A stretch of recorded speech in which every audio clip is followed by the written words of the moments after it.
USC football, presented by Pechanga Resort Casino, kicks off in 2 hours. But the tailgating, that starts now. This is the Trojan Tailgate Show, presented by YETI. From the 4-yard line, and Branch slowly working up the field, then turns on the Jets. Cuts it back in at the 20. He's going to go all the way. 96 yards. Zachariah Branch, how do you do?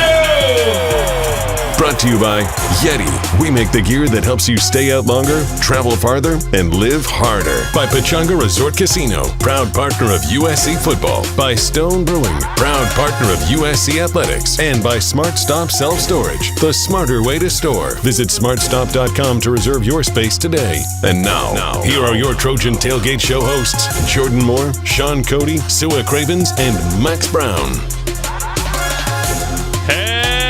Welcome to the Trojan Tailgate Show, presented by YETI. You're looking live at the Los Angeles Memorial Coliseum one more time for this season. It's the Crosstown Showdown between USC and UCLA. I am Jordan Moore. That is Sean Cody.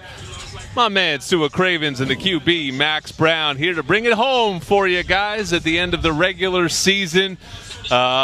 Ultimately, one that did not hit the heights, guys, that we were hoping. But you throw out the record books and you play UCLA today, and that always matters. But sort of the disappointment hitting a crescendo last week in Oregon. Yeah, disappointing, Jordan, on the season. You look at the season, how we started and how we thought this thing could roll out. You start 6-0 and you're feeling good about yourself. Now, some of those wins in there didn't look so pretty, but maybe a foreshadowing of things to come. But, these last 5 have not, except for Cal squeaking out that 1-point loss. It has not been up to Trojan standards, and that's why you saw the coaching change as defensive coordinator. But like you said, you got a UCLA game here that it always means a ton, no matter when you play or where you play the Bruins. It's time to win. Yeah, I think Sean pretty much summed it all up right there. You know, you just a lot of disappointment in your voice in those post-game shows, Sua. Yeah. You know, I listen to you and I could just hear a crestfallen man.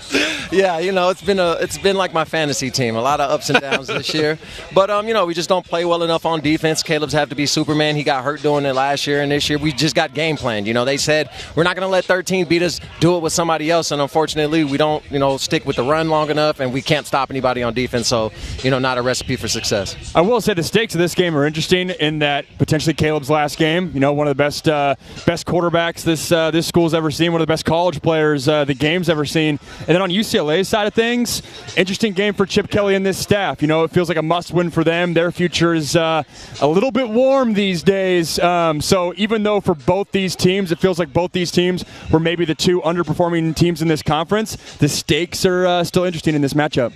Oh, Max, you just saw we put Caleb Williams' stats on the screen from last week, and he's still the man. I mean, he really is out there doing it. I mean, I think there's people that sort of are thinking, in this modern cynical era, he's going to check out and all this other stuff. Man, he was out there at Oregon. He's running around doing everything he could to keep USC in that game.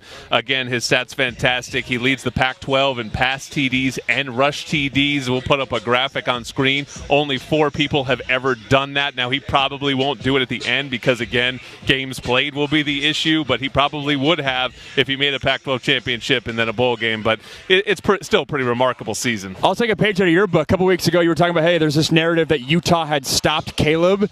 There's this narrative this season that Caleb's down and his stats aren't that good. His stats are loaded. His stats are Heisman Trophy winning stats this season, but just obviously the win-loss column and the narrative around USC is not where it is. And it feels like, people love to hate on Caleb. Obviously, he's a guy that leans into the brandy and NIL stuff, has fun with the game, but he's beloved by his teammates, and I think everyone that's around this program knows how highly sought after he is in this locker room. And if you're a college football fan that's maybe not the USC side, check yourself, because Caleb's a beast and he's top notch. I think he'll be the number 1 pick in the draft too. Yeah, it is funny how many people are saying, he's not that anymore. He's not the number 1 pick in the draft. How about they say Jaden Daniels is the Heisman Trophy? I'm like, Caleb's stats are literally better than his. And Jaden Daniels is losing games too. Yeah, no, it's always something standard. new. You always get held up. We knew this. We talked about this in the spring. We talked about it at the beginning of the season. You get held up to your standards and your own standards, and then also when you want, the number 1 pick in the draft just gets picked apart. Yeah. Drake May's losing games in North Carolina, but now I hear he's the presumptive number 1 because he's not battling against against Drake May. He's battling against Caleb Williams, and people tearing him down. But ultimately, I wouldn't be surprised if it all circles back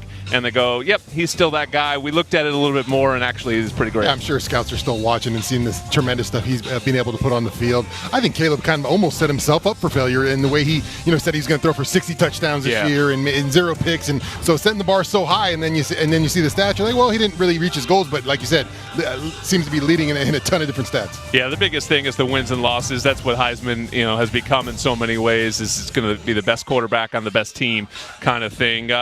Pressure was a problem last week, Sue. It's been a problem at different times this year. The one or two times we see where Caleb has a misstep, it's these sack fumbles now, and he is just under a ton of duress throughout a lot of these games. Yeah, it's like the Monstars zapped us at Colorado after we played them, and we kind of absorbed whatever they got going on with their offensive line. We just can't protect them right now. And again, this is what got Caleb hurt last year, trying to be Superman, and unfortunately, he hasn't had time, even when we have the right plays drawn up downfield, to deliver the ball. You haven't seen that many deep balls from Caleb as we've seen last year, and it's not because he can't throw the balls, because he simply doesn't have time. As you can see, he has to scramble around for it like a madman just to score a touchdown or even get a first down. So again, just not a recipe for success. I think too, a lot of the problem that early in the season was maybe Caleb holding the ball and holding on to it. Now we've been seeing physical beats, I think, at the offensive line position, especially you look at this game, you look at Notre Dame, guys up front getting beat. It wasn't as much of Caleb holding the ball, and that's why the pressure was getting home. It is Caleb Williams' birthday today, so he'll go out, not his senior day, but his last game most likely at the Coliseum, we all assume.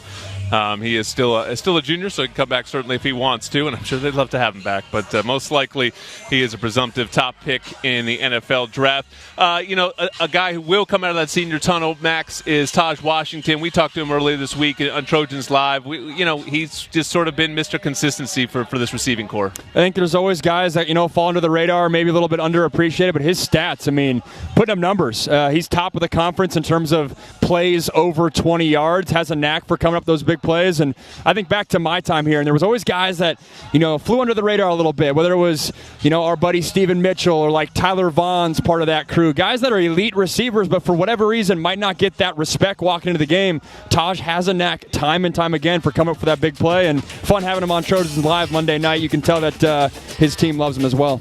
And then Brendan Rice is another guy. I believe he is coming out of the senior tunnel as well. I'm pretty sure he has another year if he wants it. Be interested to see what decision he makes. Sean, he did lead the conference, or does lead the conference in touchdown catches, but runs in the family. His father, the all-time touchdown maker. But I still feel like there's more there for Brendan to be more consistent, sort of like we just talked about Taj. Yeah, I think going into the season, we had hope, since the Tulane game, really balled out in that game and showed a lot, and really hoping to carry that on. Started the season off, I thought, pretty strong, looked like the number one guy, and then kind of had a valley there in the middle of the season where maybe wasn't as physical as you would like a receiver his size to be. So I think there are some things to work on, but a tremendous season for him, and definitely, like you said, some meat on the bone to work on. I bet he has a big game today. Just got a feeling Brendan Rice may go off here in the last home game of the season. All right, next up, we're going to take a look at the USC defense again. It was a tough night against Oregon. This is the Trojan Tailgate Show presented by YETI. Alas, the ship rides through the morning. It's calling, me back home, put down the sorrow, and dance to me. Rediscover your perfect combination at Pechanga Resort Casino, where you can be an impact player, a clutch hitter, or a wild card. No matter what your game is, the excitement and relaxation you're looking for is here. So get back to the fun and play your perfect combination at Pechanga Resort Casino.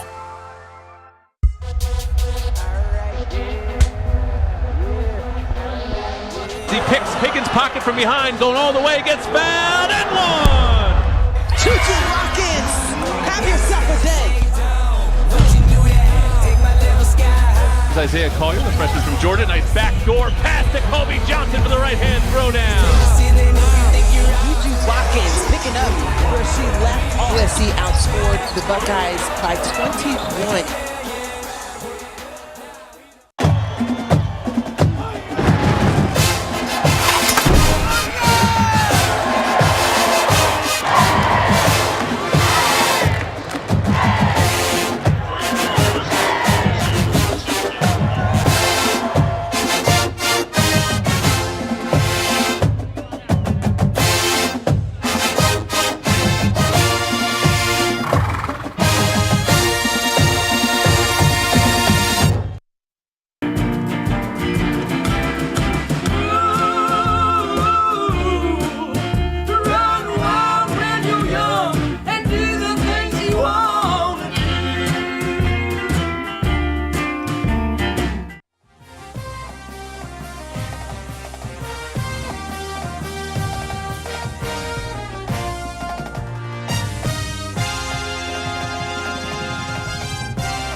Hey, Trojan fans, did you know the Ralph's app gives you easy access to weekly sales and personalized coupons? You can earn field points, too. Check out the app today and save while you cheer us on to another great season. Ralph's, proud partner of USC Athletics. Back inside the Coliseum on a kind of a gray, funky day here in Los Angeles. I think we were thinking all week we might get a lot of rain. Maybe we'll avoid that at least. But I'm going back and forth on sunglasses here as the sun pops out and then hides behind a cloud.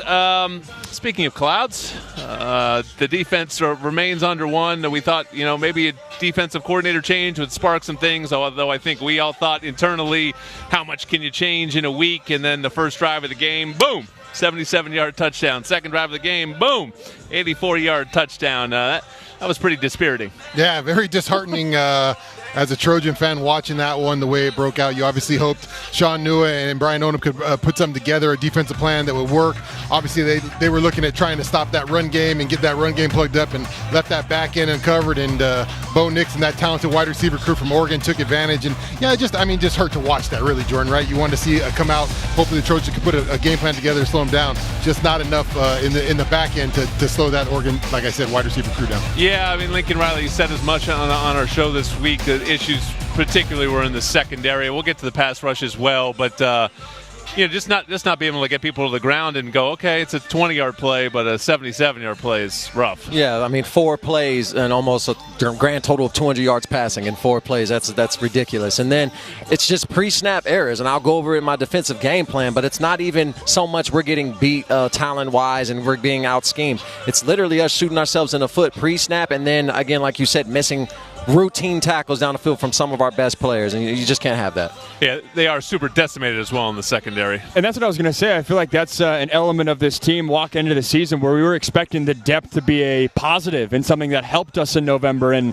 that's been a swing and a miss this season. I feel like the depth has not shown up. It hasn't shown up even early on in the season with like line changes and whatnot, and then in November, injuries happen and whatnot, but again, it feels like depth remains a concern for this team and something they need to address moving forward, not only through the high school ranks, but again, potentially tapping into the portal. But big picture, it feels like time and time again, it's always, you feel like the defense is just hanging on, and it's on Caleb to really score every single drive, and that's not a way to sustain games. And I also think some of the mistakes that are happening offensively and some of the reasons that Caleb is holding on to the ball is because he feels like he needs to always make the big play, which we'll tap into in the offensive breakdown as well. MIA, Sean, that's the pass rush. It was a strength in the first half of the season. It has completely disappeared here in the second half of the season. Yeah, last 5 games, only 2 sacks, Jordan. It's been rough. It's no one getting home, and then when you feel like you put a good rush together, I recall Solomon Byrd last week having a good pass rush. Bo Nix gets rid of the ball. So it just has really dried up on that end, and you can't play good defense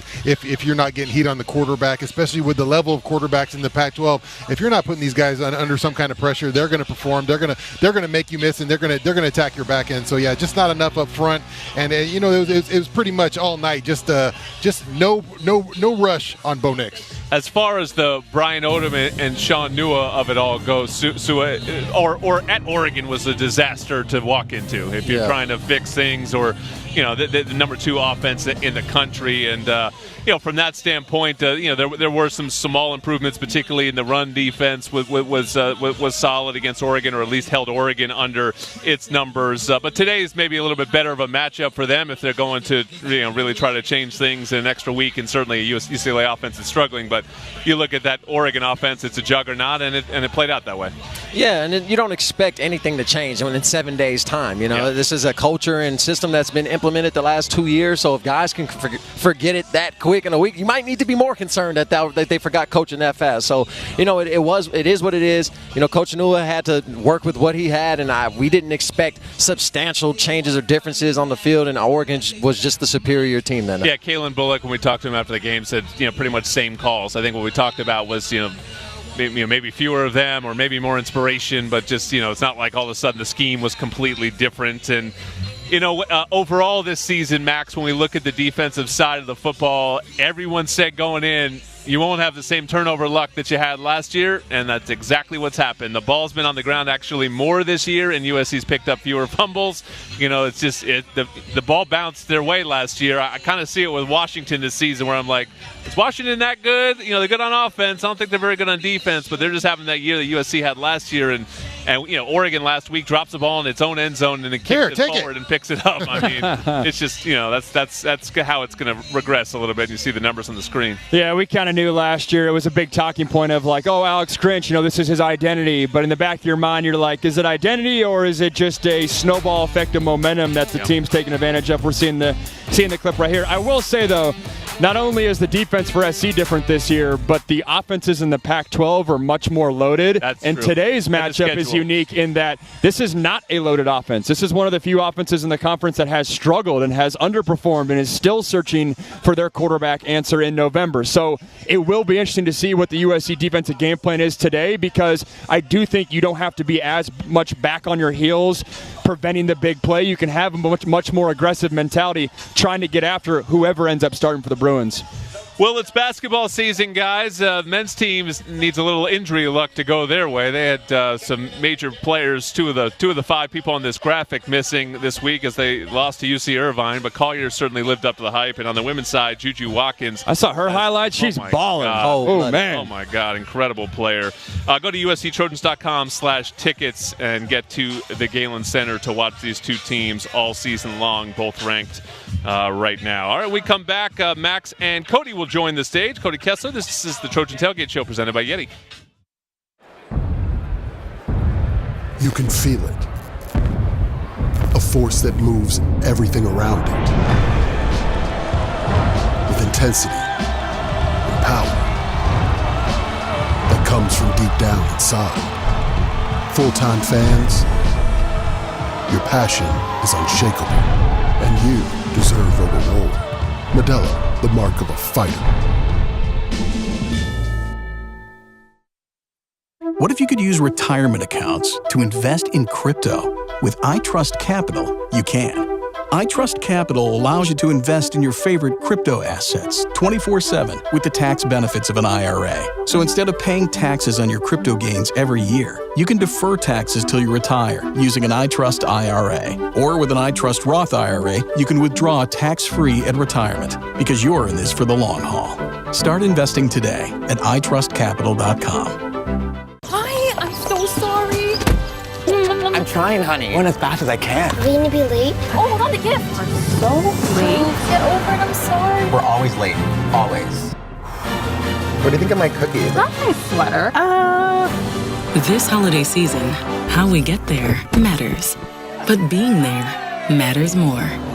Your family might wait, but the season of Audi offers won't. Get these exceptional offers now. Today, a strong NIL program is essential to long-term success. Introducing House of Victory, a nonprofit, alumni-led, name, image, and likeness collective. As a proud NIL sponsor of the USC Trojans, we're dedicated to providing student-athletes NIL opportunities and resources. Supporters can honor the tradition of victory by ensuring success in our future. Victory is in the fabric of everything USC. Welcome into the House of Victory.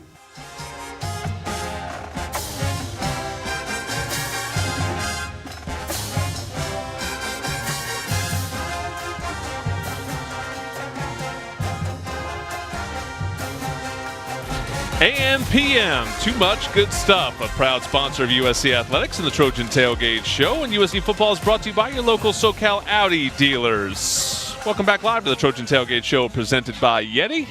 It's me, I'm Jordan Moore, Sean Cody, Sua Cravens. Oh, you don't like my wave up when the camera's, yep. That's fine. Just bad TV. Bad TV. Good radio, though.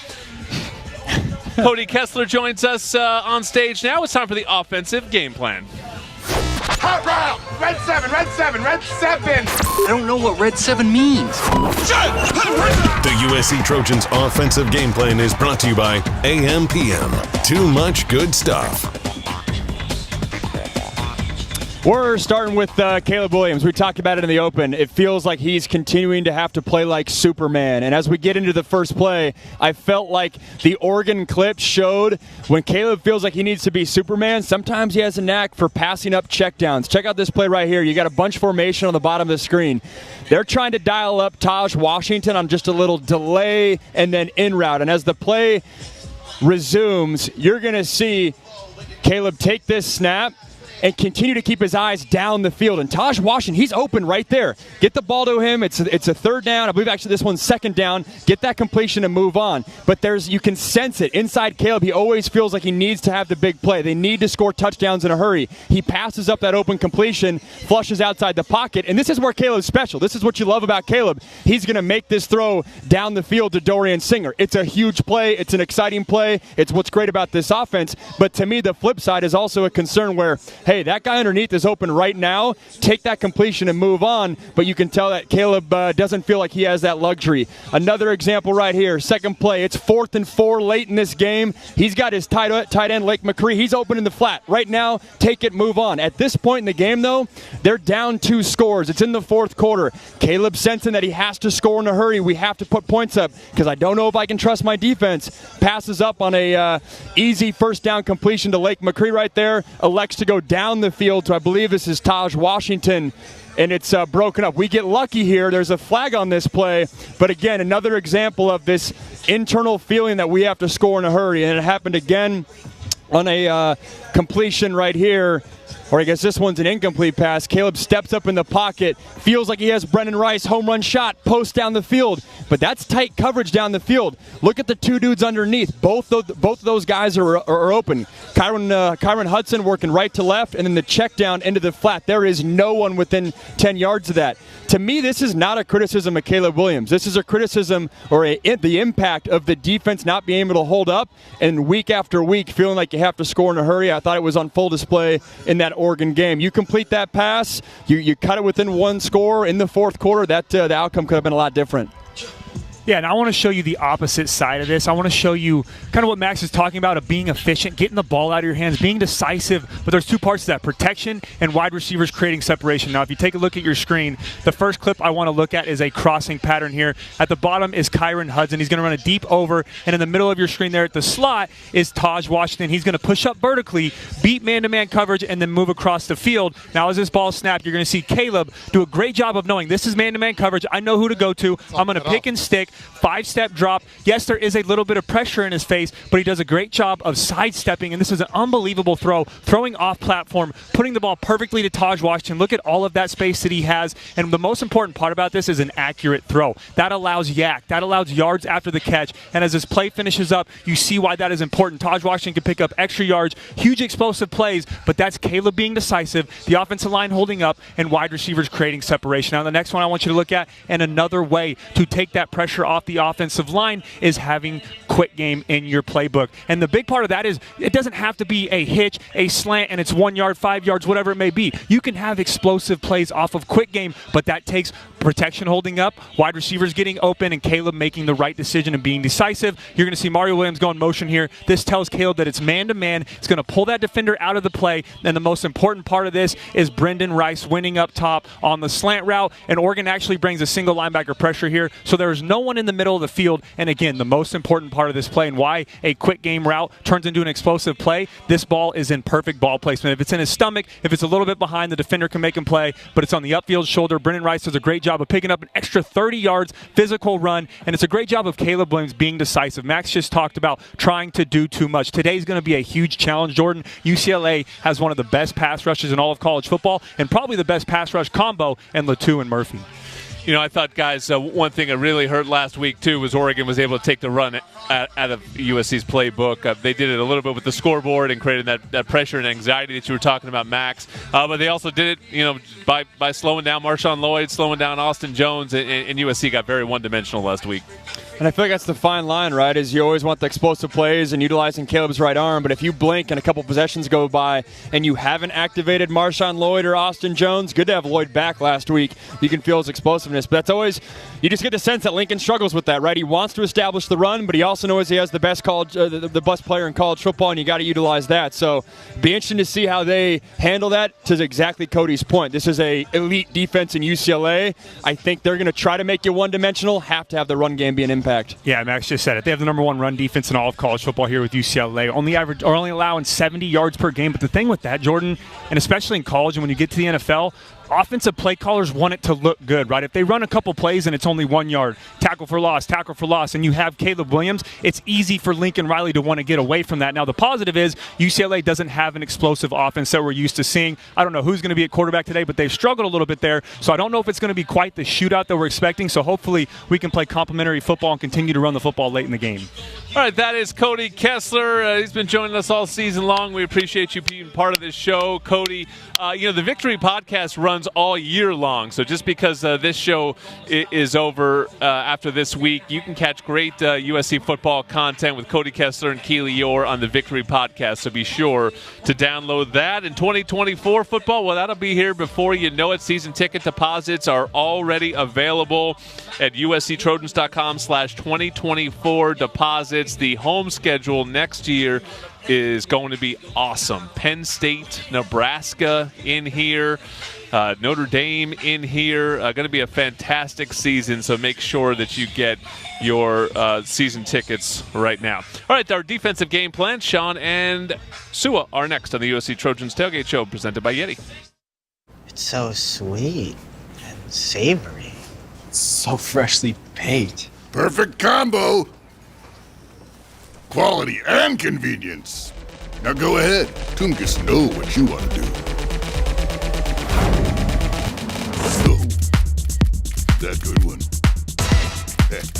When breakfast tastes picture perfect, that's Cravenience. Link in bio. AM PM, too much good stuff. Tungus! May the right company turn any lake into a great lake. May true friendship be found in hard-to-reach places. May the toughest part of your day be deciding which arm to carry the cooler with. May you ditch malt-based hard seltzers for one with real vodka and real juice. And may high noon not just be a time of day, but the perfect way to enjoy it. High noon, sun's up.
Want to make a bigger difference? Consider joining the U.S. Army and Army Reserves. Your training can amplify your efforts all over the world. Plus, you'll receive competitive pay and incredible benefits. To learn more, stop by the Army exhibit or text BWJ4 to 462-769 or goarmy.com. Be all you can be. Jordan Moore, Sean Cody, Sua Cravens, and Max Brown with you back on the Trojan Tailgate Show presented by YETI. It's time now for the defensive game plan. Everyone knows defense wins championships. And a Trojans victory will require a solid defensive game plan. Defense on 3. 1, 2, 3. Defense! This is the USC Trojans defensive game plan. Brought to you by LifeLaw. Injury law made simple. You know what sound that is? You know what that is? Scratching. A broken record. That's what it is. To me, at least. That's what, yeah, just a little. It's a mixed board. Anyways, I'm a broken record because I'm sorry for the people at home and those that are listening, because you're going to hear the same thing I've been saying for the last, I feel like, 2 years. So I'm going to just dive right in. because it's a new day, so I don't want to be too negative. But let's hop into these plays. I've been saying it all year long. We are not good enough to beat ourselves pre-snap. We shouldn't do it to give ourselves a chance. It does not matter who's the DC. It doesn't matter who's the safeties coach, corners. It does not matter. If we're going to beat ourselves pre-snap, we won't be able to guard anybody. We have our slot defender right here in cover 1 playing inside and off at 10 yards. Now, I don't know if you guys know this, but when you have a post safety, you want to lean any vertical routes to him so you can get help, so you can sit heavy outside and any slants in. If you get beat, so be it, because it'll only go for 10 yards. Let it play. Instead, we line up inside, off at 10. We take our post safety completely out. We lose our leverage, and we give up a catch. And then after that, our best player on defense misses a routine tackle. This is the first or the second play of the game. This is a recipe for disaster. If our best player on the team can't make a routine tackle like that, and if our DBs can't get lined up pre-snap, we're not going to beat anybody.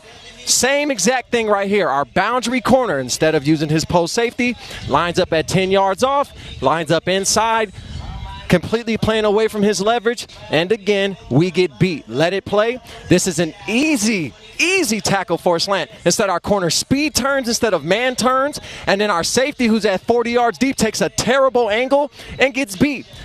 This is a play that happens in the NFL. I want everybody to go home and watch Odell Beckham highlights. All his touchdowns are caught from inside the hash and the numbers on the slant.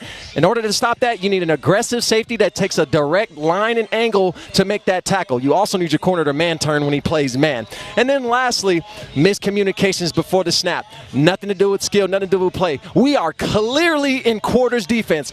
Kalen is running to the opposite hash. Our safety on this near hash is going straight back on number 2, but we have a corner that does not know the play. He's not on the same page as anybody else, and instead of playing quarters, we have a free man down the field. Let it play, and this is just a ME. This is miscommunication. You can't give this up, and you can't end up in no man's land as the boundary corner, field corner, because when the post safety or the quarter safety is taking number 2 vertical, you now have number 1 man. That's how quarters works, but when you don't get the play call, you don't know what to do, and Otson gets really loud. So again, I'm not going to talk about recruiting or talent or yada, yada, yada. We are not good enough to beat ourselves pre-snap, and we need to handle it today. Guys, I'm angry. You seem a little angry today, Sean. I'm not getting the same jovial Sean. Yeah, I gave this defense a long leash this year, and maybe unwisely did so. But the anger has reached a pinnacle as the Bruins in this blue color walk through the tunnel. Another layer of anger added on. Sean's blood is boiling. Yeah, I'm in an angry mood today, and I wanted to show clips today of me and Sua back in the days in defense. I lined them up making plays against the Bruins, but what good does that do, guys? I would have enjoyed that. What good is showing old clips of old players? We need today's Trojans to play a good game. We need today's defense to get angry, get mad out there. They haven't played how they wanted all year. But you throw all that out the record books, and today have a great day, play aggressive against an offense that stinks, and tear it up. That's what my defensive game plan is today, guys. Get angry, beat the Bruins. So no highlights of this? Yeah, no clip. IT difficulty. Just so you know, Sua's down to watch Sua's highlights at all any the point. time. There's no bad time for you to show his clip. I'll watch a bad game. Yeah. Well, I think the one positive today, guys, is I'm just watching some warm-ups, and you sort of heard insinuations this week. They may get some people back, which will help. It looks like Jalen Smith is out there right behind us, actually. These guys right here.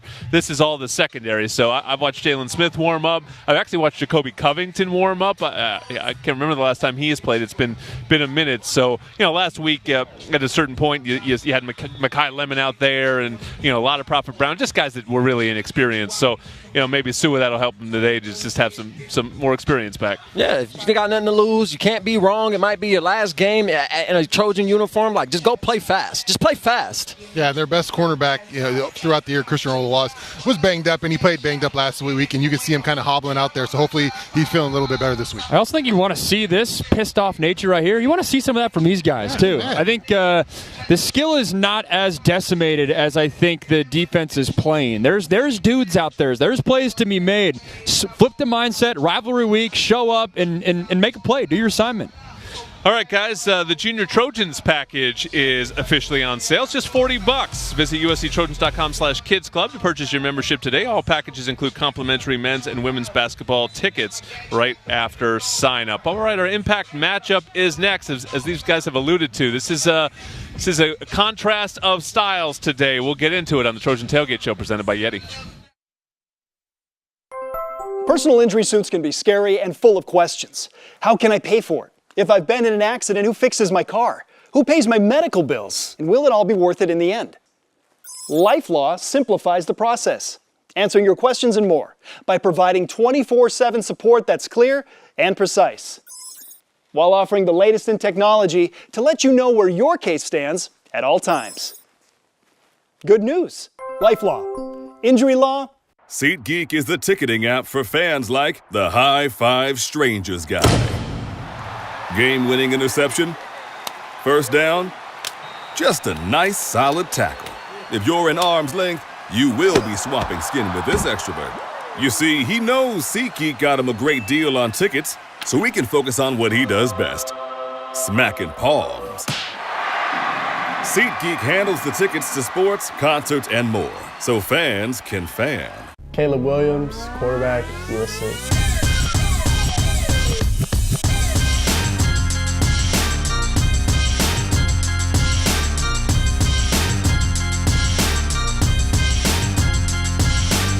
What I like most about athletic is that I can worry about my body and still go out and socialize, have fun with friends, and feel fresh and focused still.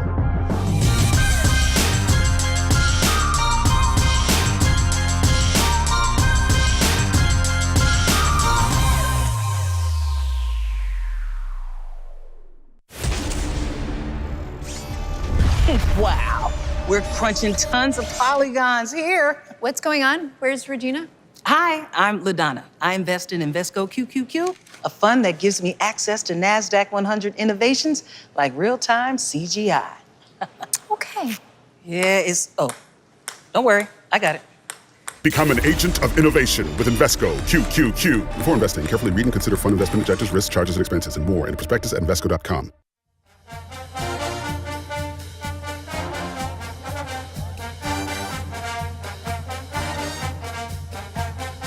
In today's college athletics landscape, a strong name, image, and likeness program is an essential pillar to on-field success. House of Victory is an alumni-led nonprofit collective dedicated to providing a competitive edge in the NIL space. Join our alumni community and benefit student-athletes. Text HOV to 53555. Check out House of Victory on Twitter. They're doing a push right now for NIL where an anonymous donor is matching some big numbers out there. So I put my 50 in. You got me. Sorry. You guys got that NFL contract. What the heck? You only have 50? You got to raise that. You should be the dude matching. Sue Craven should be the dude matching. Listen, everyone should know that NIL is now a very big part of success in college athletics. That was on display in a lot of ways last week up in Eugene. So, if you want this program to succeed, that's going to be a component. It's not all of it, but it's going to be a major component going forward. So, Trojan family needs to be a big part of that. Welcome back to the Trojan Tailgate Show presented by YETI. It's time now for our Impact matchup. The Impact Matchup of the Week. Brought to you by Invesco QQQ. Explore with Invesco QQQ. Fight on. Let's go! And now the Impact Matchup of the Week. Yeah, I mean, this is such an interesting game, guys. It is strength versus strength and weakness versus weakness. At some point, maybe we can get to the weakness versus weakness, but I'm a little bit more interested in the strength versus strength as you take a look at USC's offense, which we know is obviously the strength of the Trojans, the number 2 scoring offense in the Pac-12. A ton of great stats we put here up on the board for you if you're watching the live stream. But UCLA's defense, Sean, is just as strong. It's really the best in school history statistically.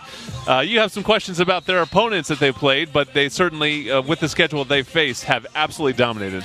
Yeah, you got to give it to D'Anton Lynn. He's put together a great defense here from UCLA's perspective. They get after the quarterback in the rush game. First in sacks in the conference, and 4th in the nation. In the rushing game, they're first in the country and in the conference. conference as well at 70 yards a game. So just doing a tremendous job on that side of the ball. My only gripe is, I mean, if you look at these offenses they played this year, they ain't juggernauts. They didn't get Oregon or Washington this year, and really maybe the most high potent offense out there, Oregon State, put up 36 or 24 on them, or 36 on them, excuse me. So it's I called that North Carolina Central game. Yeah. So that was not the same as Oregon's offense? That was not. Arizona's offense, I thought, I don't know how many points they put up, but felt like Arizona's offense controlled that game as well. They ran the ball very well.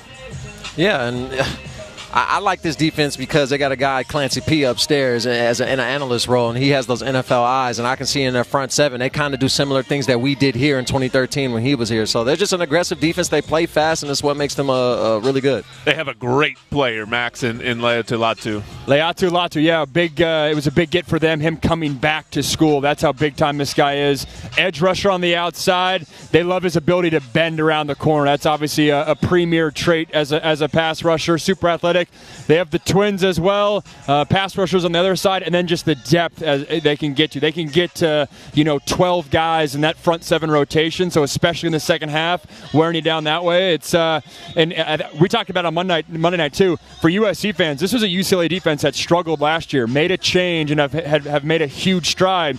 Maybe there's hope in there. I was going to say, this is like the greatest hope right in front of us today, that, you can't get the right bodies in Southern California on defense in the front, and, is a defense coordinator going to make that big of a difference? Yes, UCLA is doing it right in front of our eyes. Yeah, and they're doing some unusual stuff on defense, too. A lot of guys standing up, moving around, keeping offenses guessing, not getting locked into your position. So it really has challenged offense this year in the positioning, I think, of just of players, how they move them around, how they're kind of free wheeling and dealing in that aspect. So do you see a weakness, or Max, you guys, if you're Lincoln Riley, you're like, oh, okay, we do have a great offense. Maybe they haven't experienced as much of this. We're going to test them out. They're DBs. I think it's the DBs. I think we can beat UCLA today throwing the ball and testing those one-on-one. And I kind of feel like I say that every time we play UCLA. It always comes down to those one-on-one matchups on the outside, your best versus our best. I always think we have the best, not just because I wore the Cardinal and gold, but I think that this kind of plays into our favor where we can attack the DBs and stay away from their strength, which is their front seven. And Chip Kelly talked about it in his interview this week, saying, hey, the way that our offense can spread teams out is unique to any other offense that you're going to face. And Siwa mentioned it, our old defensive coordinator, Clancy Pendergrass, up there. A lot of crossover, too. Jay Toya, former defensive lineman here for a brief stint. Very brief. Very brief. Now the anchor for them in the middle. One spring game. Tim Drevno, their offensive line coach, was Cody and I's offensive line coach. Keith Belton, their head strength coach. So a lot of crossover in this game. All right, it's time to get to Keely Yor. We missed her last week in Eugene, but she's all recovered and ready to read us a fan question. Hello, guys. Glad to be back. You were just talking about the big picture going forward, and G had a question for us this week about that. He said, what's the main takeaway of this season as we ended out? He said, is it a wash year, a disappointment? What's the middle ground here? So I think just curious your overall thoughts from this season, guys. I would say disappointment. This year was very disappointing. The way it stacked up, and you knew it was backloaded, and we've really, on most accounts, failed on that backside of the thing. And the biggest takeaway from the year is the defense, and you lose your defensive coordinator. So I mean, that would be my answer, I guess. Do y'all want me to answer this question? Of course it's a disappointment. Yes, I mean, yeah, we wasted a Heisman Trophy winners last season here. Like, we could have easily had a back-to-back Heisman Trophy winner, easily gotten to a Pac-12 championship, even with a loss. And we didn't even give ourselves a chance. So it's a disappointment, not because of so much the result of, we have these losses, but it's like we didn't even give ourselves a fighting chance when it comes to getting that done. So that's why I'm disappointed. I'll go a different direction. I'll go it's a year that pisses you off, and I hope it pisses off the team, and I hope it frustrates Lincoln as well. We talked about it on Monday night. If you are going to take away a positive by going hopefully 8-4, it forces you to reset. It forces you to evaluate every single thing in the program versus you consistently see in college football teams that hang around that 10-2 mark. And if we had beat Utah and if we had found a way to get another win and the optics of the season are different where you can convince yourself, well, hey, we're a double-digit win team. Maybe you're not making the changes that hopefully the team makes this offseason to have a better year ahead. Yeah, I like that takeaway, Max. It's a year to learn from in a lot of ways. The question is, Well, will they learn from it? If they go forward and they make the changes necessary and succeed, that's how you look back on it. If they don't, then you'll look back on it as, that's when things started going bad. I mean, that's, ultimately the future is going to tell how this season is read in context. But certainly disappointing from where we were sitting at starting this show in the beginning of the year. We all had the highest of hopes, certainly, for this season. All right, when we come back, we're going to take a closer look at the Bruins. It's the Trojan Tailgate Show presented by YETI. The right way to top a sub is with real red wine vinegar made from red grapes and no food coloring. And the right way to film it is in slow motion. Obviously. Because authentic ingredients make a sub above.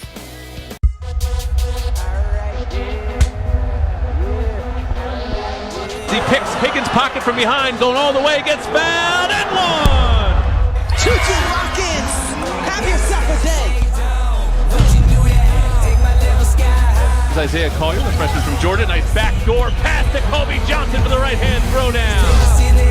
Juju Watkins picking up where she left. USC outscored the Buckeyes by 21.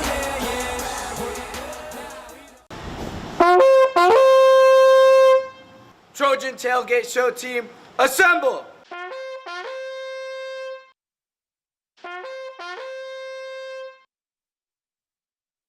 And that's why T Swift is a legend.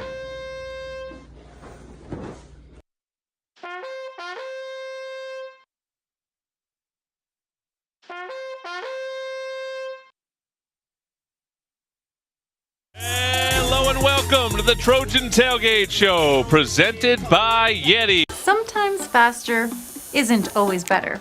Like when you're getting a tattoo. Or saying I love you on the first date. Or putting together certain Swedish furniture. But when it comes to getting in and out of the airport, faster is always better. And at Ontario International Airport, you can have a stress-free experience from the curb to the gate. It's the least we can do. Getting that perfect slice is satisfying, fulfilling, and rewarding too. But we don't do it for fun. We do it for fresh. Slice to order makes a sub above.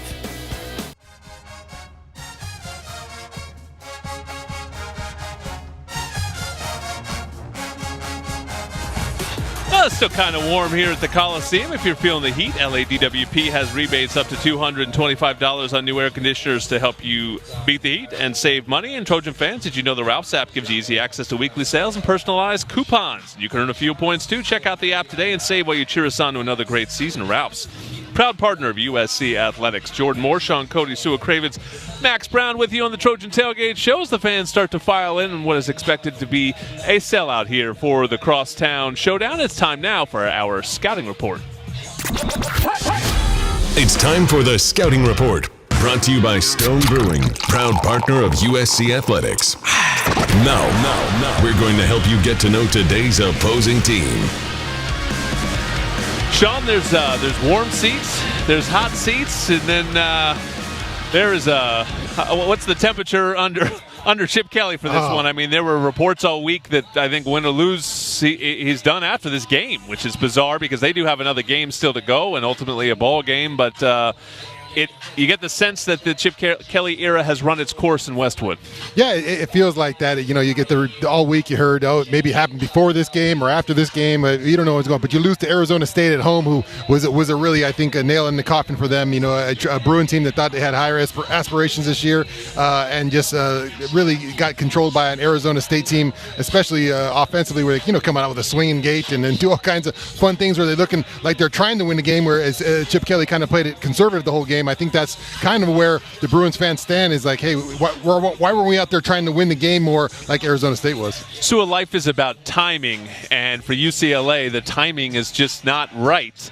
They had this elite defense all of a sudden, right when they're trying to replace quarterback, and so they're inept on offense. If you could take last year's offense and this year's defense, UCLA is probably finally hitting its apex under Chip Kelly. They've got a top 10 team and going into Big Ten with momentum. It just never hit for them. Yeah, and it's crazy because we're talking about this because UCLA was an undefeated top 25 team at one point in this season, and it wasn't like the first 2 weeks. They were winning, and they almost beat Utah. So looking good doing it. So, it's difficult. College football is crazy, and you never know what can happen. And I think, like Sean said, that loss to Arizona State at home was the nail in the coffin for Chip. And last year's offense with this year's defense, this might be a Pac-12 championship contender. So, timing is everything. I think it's timing not only with their own roster, but the landscape of the conference, too. Yeah, that too. But you show up with your best defense in a year where there's quarterbacks and top 25 offenses around the conference. They're putting up those stats with those offenses in this conference. If you caught the Pac-12 in a different year, you might have been able to win more games on the back of their defense. I'm not as much sold of, hey, it's the end of the road for Chip because they gave him an extension this offseason. So that would be a quick firing. I think this game holds a lot of weight in terms of the overall temperature moving forward. Yeah, I just think the other part of the timing thing is the move into the Big Ten and sort of, everyone wanting to get off on a good foot going into that. And, if you don't feel good where you're at as a program, then, you're not going to feel confident going into that new league. But, Max, it's all about the quarterback for them offensively. Dante Moore is a 5-star prospect, but very much just looks like a prospect throughout this season, and the other two guys are a little bit more on the game manager side. Yeah, it's been an interesting year for the UCLA quarterback room. Dante Moore, 5-star quarterback, was a huge get for Chip Kelly. They flipped him from Oregon late in the signing period earlier this season. So he's a stud, and you can see the trajectory long-term for his skill set. But, still a true freshman and hasn't been elite. They went in the portal and got Colin Schlee, who was a starter for Kent State last year and was productive. To me, that was always a head-scratcher, and he's kind of been their gadget quarterback this year. Played last week, but got banged up. Interested to see if he's healthy. From what I heard, he practiced on Wednesday. And then you also have, Chase Griffin's their 4-string guy, in addition to Ethan Garbers, who started this season. Chase Griffin's a 4-string guy. For a 4-string dude, he has a start on the road in Eugene, who actually played well. So, this is a quarterback room where we're not sure who we're going to see, but they have dudes that are capable. A lot of teams wouldn't even think about getting to their 4th dude. So we'll see. I think warmups will say a lot. We've seen a lot of backup and 3rd-string quarterbacks do well against USC this year, so I'm not going to take anyone for granted. But, Sean, what they will do is run the football. They have the number 1 rushing offense in the Pac-12, and we mentioned the USC's rushing defense looked a little bit better against Oregon last week. They're going to need to be better here today because that will be the 1st, 2nd, and 3rd plan of attack. Yeah, for sure. For Chip Kelly and the rushing attack here, a good rushing attack with some talented running backs back there who can do some damage. So if I'm Chip Kelly, I lean on that. And if Colin Schlee is available today, I think that's the guy they go with because he presents another challenge and kind of that option that Max was talking about. He can run the ball. He can kind of get rid of it and kind of almost like a wing T offense when he's in there. So it's a fun offense to watch. It's a lot funner to watch when he's in there than some of the other quarterbacks this year who haven't been able to connect in that passing game. Well, we talked a lot about the UCLA defense in the last segment, but again, if you're watching the game, Laiatu Latu is the guy to watch for UCLA. You will not have to wait long to hear his name in the upcoming NFL draft. This is, in many ways, statistically the best defense in school history for UCLA. They are breaking all kinds of school records, so we'll see how they handle the test Big day of for the Jonah Trojans Monheim here today. All right, when we come back, our Cardinal and Gold report. We're going to take a look at the offseason priorities according to our guys. The Trojan Tailgate Show presented by YETI.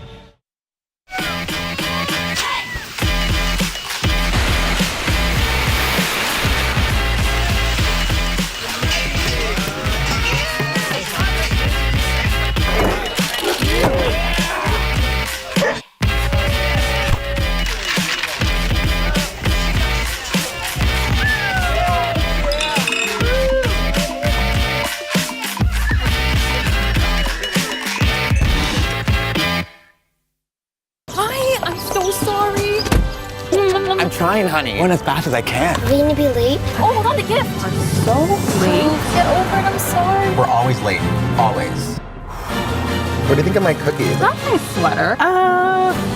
This holiday season, how we get there matters. But being there matters more. Your family might wait, but the season of Audi offers won't. Get these exceptional offers now.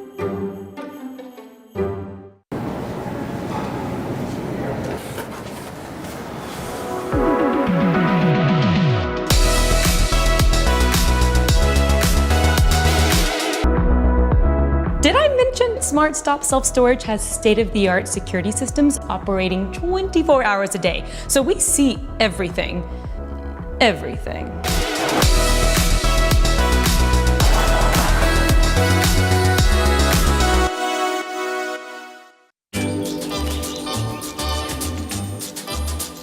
May today be a day for golf. Or at least for getting outside. May your ball always be easy to find. Oh, look, there it is. May the friends you choose and the hard seltzer you choose make up for the club you chose. And may one round for the ages lead to another. High noon. Sun's up.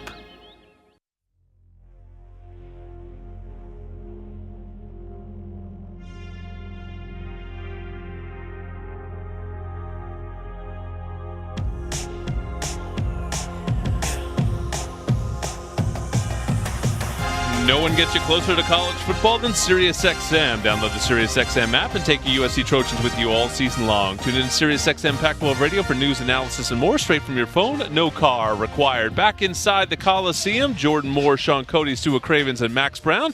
It's time for this week's Cardinal and Gold Report. It's time for the Cardinal and Gold Report.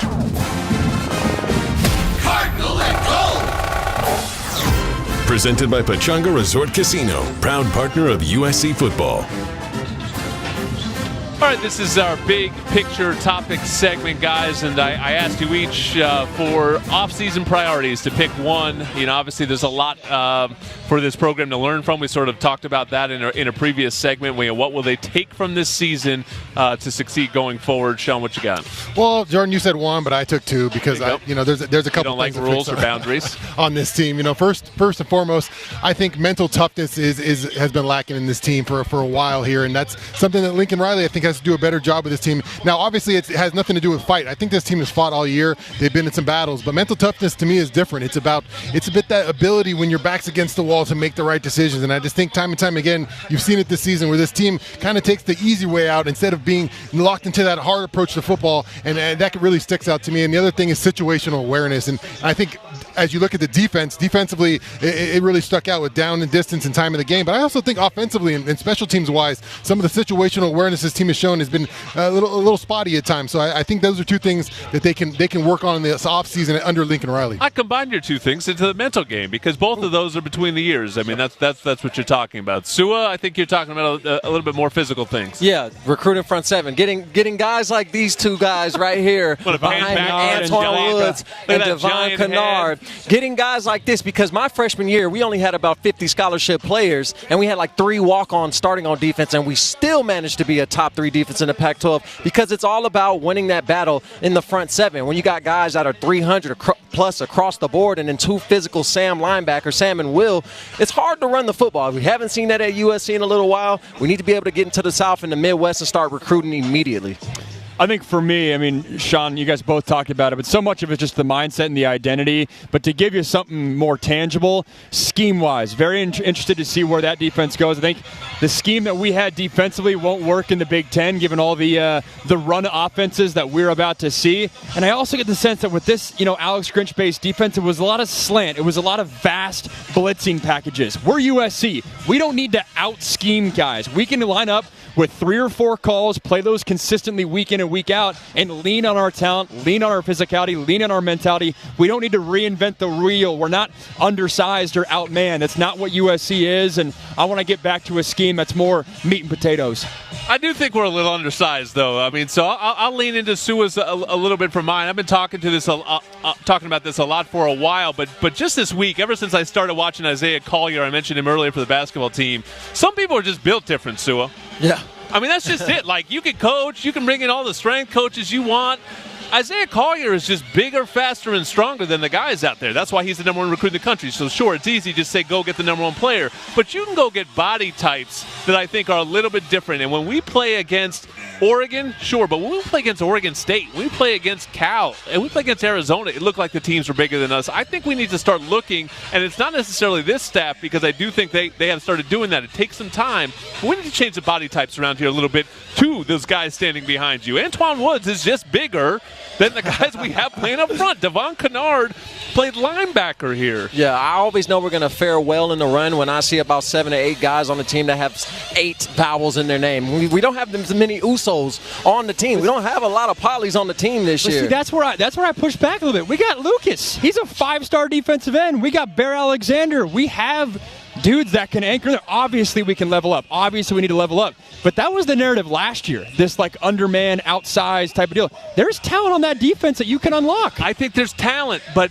is there real size? Like, start with the size. Look at the size of Sean, man. I mean, Sean is just bigger than, and he played end here. But also, Taylor Mays played safety here. Can we pan to Taylor? But also, like that for like 15 years, though.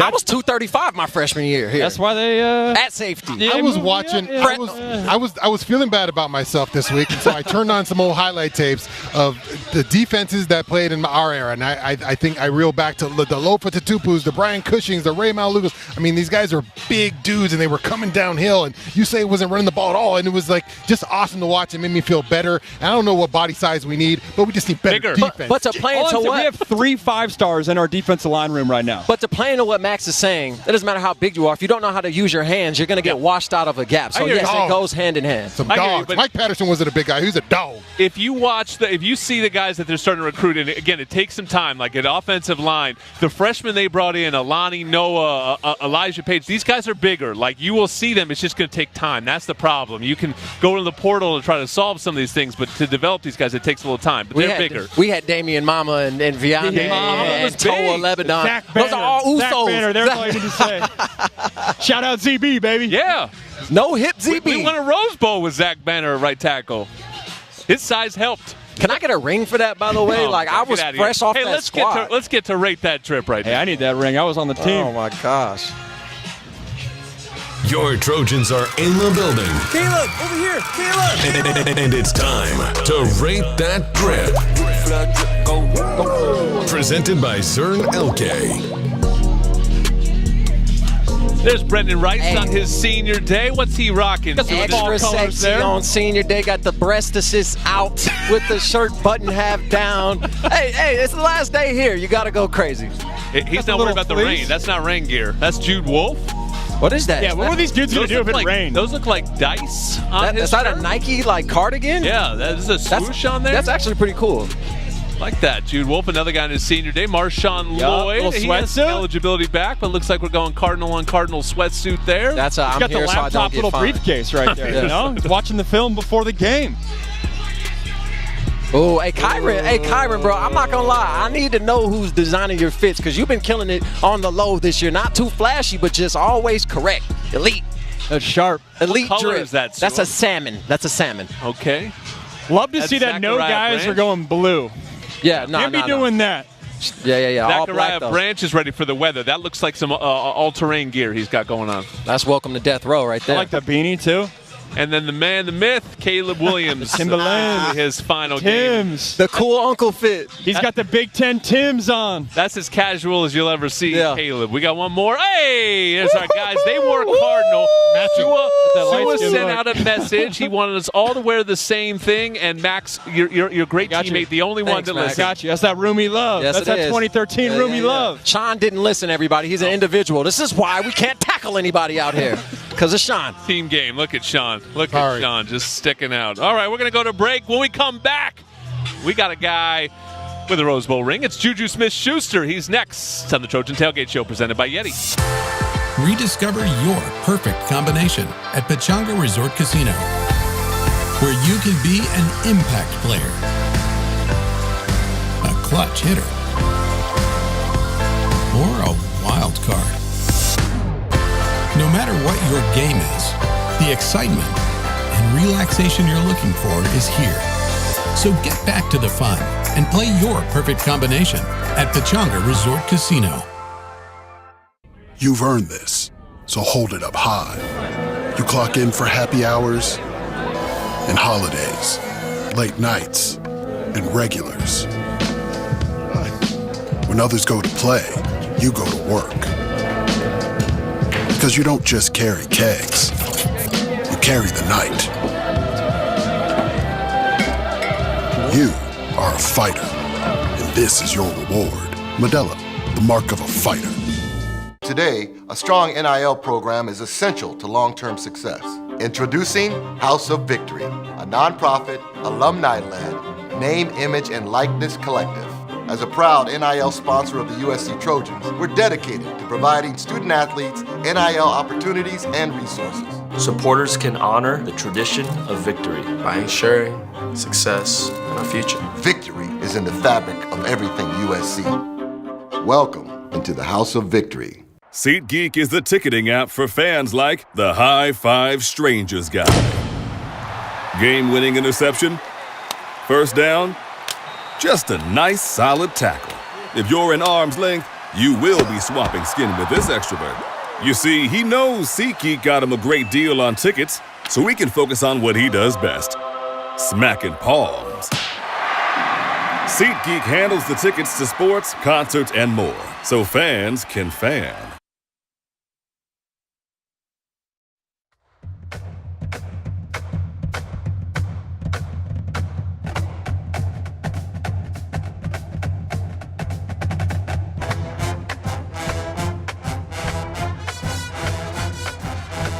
Welcome back to the Trojan Tailgate Show, presented by YETI. Jordan Moore, Sean Cody, Max Brown, Sue Cravens, but who cares about them? We got Juju Smith-Schuster in the house. An all-time Coliseum favorite. He's up there on the video board. They're going to throw a QR code up on the screen so you can jump in and listen to the show as well. Juju, good to have you back, man. USC, UCLA, what kind of memories does that bring back for you? A lot of good memories, man. I think my time here, I only lost to UCLA one time, my freshman year. And then, but since then, a lot of great memories, man. It's good to be back. Yeah, Juju, take us back in the Coliseum. It's been a while since you've been back in here. What's it like to be around the team, the fans? What's it like to be back in your building?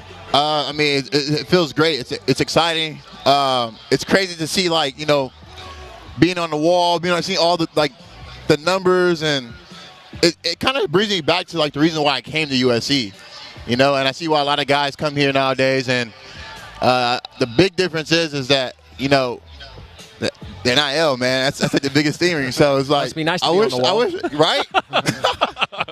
No, but I wish I had an opportunity to live through those moments through USC. But it's great to be back. You would have done very well in NIL, Juju. Oh, man, you would have the Taco Bell Cinnamon Delights. I got you. I remember. I got you. boy. The little scooter thing you had and the shoes. The little air wheel. It must be nice being in the tunnel. Do you know what game that's from when you see that? Oh, yeah. Utah game. Utah. Okay. Utah game. That's crazy. What's the secret? You got a Super Bowl ring now. You got a Rose Bowl ring. You're not wearing any rings, man. I thought you were wearing both. And that's a light flex, by the way. That's a light flex. Like, you know, you're a Super Bowl champion. Yeah, you're not gonna wear the ring. Like, yeah. I left it at the crib. What was that experience like?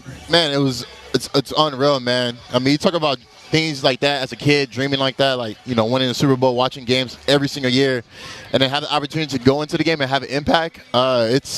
It's unreal, man. It's a blessing, you know, thanks to the man above. But yeah, I mean, I don't worry just because, like, it just, like you said, it brings so much attention. Everybody wants to hold it and stuff, but it's put away in a safe place at home. I'm surprised we got you on the show. I don't know if you had your publicist vet the host, but I'm known to ask some crazy things. So I'm going to take it easy. I'm going to take it easy this first time around. Are you using PC with a mouse when we play Call of Duty? Because everybody's listening, so if you're going to tell the same line, No. Listen. I'm a controller player on PC. And Sewer, bro, I'm just better than you, bro. That's just what it is. All right. Second question. Before we go, we taking that Japan golf trip, or you pump faking me, or what? No, I'm down for the Japan golf trip. All right. We doing that. We doing the Japan. Well, invite. Let's go. We got to do that. Come through. It's on you. And we're golfing in Japan. If you guys golf. Sounds amazing. Golf. Did I just get invited? Incredible. What an incredible trip. People wearing red are invited. People wearing red are invited. Okay, Yes. Sean's individuality hurts here. Yeah, Juju, we've been talking about this all season long. You know, one thing I always admired about your game, even though you're an offensive player or a skill player, man, they were talking about that Utah game, you always found ways to impose your physicality on the game. Talk about your mentality, how you approach football. I know you came in, you could have played safety for us and ended up at wide receiver, but it kind of felt like you never left that behind. Yeah, I mean, it's hard to play, you know, safety when you obviously love scoring touchdowns and, like, you get to, you know, have fun doing that. But I would say I've always had that physical with me, of just being a physical blocker. It's been a part of my game, doing that for a while now. And even when there is an interception, I'm trying to get a good hit, you know, on a defensive player. So honestly, I just love to be physical, you know, all around. Juju, I think one of the cooler events I've been to is your luau you do for your charity. Thanks for the invite, man. Yes. You're blessed to do that. I see a lot of players are able to do the charities, but it looks like you're totally invested. Talk about what that charity means to you and how you've been able to help all those kids. Yeah, man. So the Juju Foundation, what we do, we raise money for kids, those in need, so that there are no spirits. Also for me having a dog, for pets. We do stuff like that, and then also for the elderly people, where we go out, we do Thanksgiving, giving backs for Thanksgiving food, to giving back bikes to Boys and Girls Club, pretty much the whole shebang. But it's more so I was once in their shoes, and I know what it feels like to not have anything. But it's nice that God's able to bless me with my platform, and what I've made, I can give back tenfold. I want to go back to Jordan's question. Do you ever think about how your career would have turned out if you went the safety route rather than the touchdown route? Bro, it's so crazy you told me that, man. The other day, they were telling me, like, they told me that the other day, it was like, if I would have played safety, they said I probably would have make way more money than playing wide receiver. But then again, like, it's hard to play safety, man. You got Sewell Cravens playing safety for us, so it's kind of like, all right. How are you going to break the lineup? That would have been a physical safety unit right there. That's what it was. We were stacked at safety, and it was like, all right, now you got to play wide receiver. Bro, you made the right decision. Scoring touchdowns is like, that was what gets you that recognition. Like, yes, being a defender is not a glamorous job. Unless you're a raw dude, it's hard to get recognition. Unless you're like a raw dude, which most guys are. But at the same time, like, yeah, you do score a touchdown, you get more publicity. Because if you're raw on defense and ultra aggressive, you're considered a dirty player. You're not like, oh, that's my favorite player. It's like, oh, he's always talking smack and he's always in some controversy. I'm real defensive when it comes to defense. All right, Juju, man, I know you are the right man for the job. If anyone's going to get this place hyped today, it is Juju Smith-Schuster. It is great to have you back. One of the great players, one of the great personalities in USC football history. Have a great day, Juju. Hey, we're coming back. The head coach, Lincoln Riley, will join us next as the Trojan Tailgate Show presented by YETI. It's so sweet and savory. It's so freshly baked. Perfect combo. Quality and convenience. Now go ahead. Tungus, know what you want to do. Oh, that good one.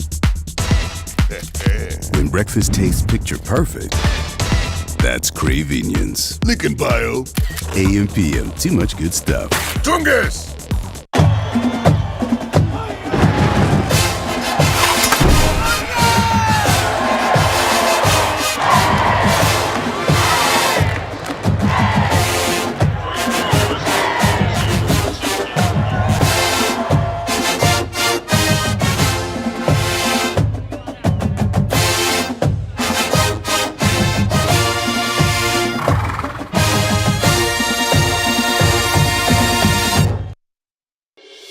It's time for the Student Veteran Interview, brought to you by IBEW 11, NECA, and Pipe Trades. Together, these groups proudly support USC. Fight on!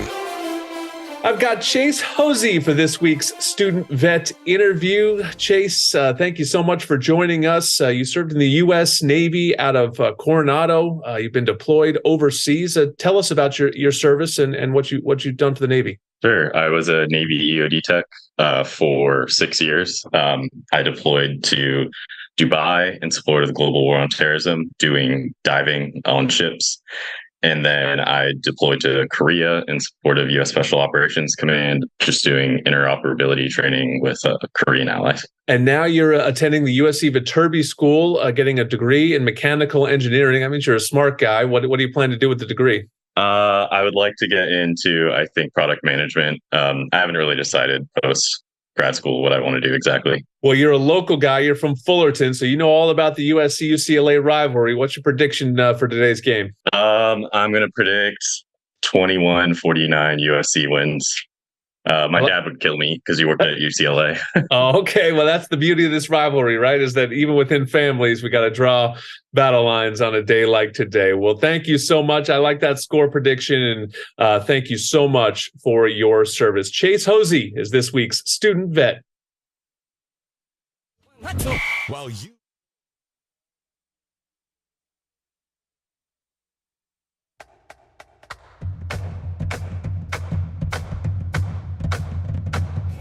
Want the inside scoop on this game and all things Trojans? Be sure to sign up for the 3 Torches presented by Smart & Final. It's a free newsletter that'll hit your email inbox 3 times a week with game info, player insights, and more. Go to usctrojans.com/3torches to sign up. This game's getting close here, guys. Nice 12:30 kick finally to end the season, and all of a sudden it hits. And we just have a couple more segments to go. Right now, we're going to hear from the head coach, Lincoln Riley. Who's going to teach you how to play football? My football coach. Let's go! This is your Prescription to Win. Brought to you by USC Pharmacy, proud partner of USC Athletics. USC Pharmacy is operated by the USC Man School. Learn more at uscpharmacies.usc.edu. And now, here is head coach Lincoln Riley. I'm Keely Orr here with head coach Lincoln Riley. Coach, there's no shortage of motivation for Saturday's game, final game in the Coliseum, a senior day, but also the final Pac-12 opponent this program will play. What do you make of the significance of Saturday's game? Yeah, it's a lot. It really is when you sit back and think about it. I mean, already historic rival, and then you add all of that on top of it. It'll be an important day. It's a great opportunity.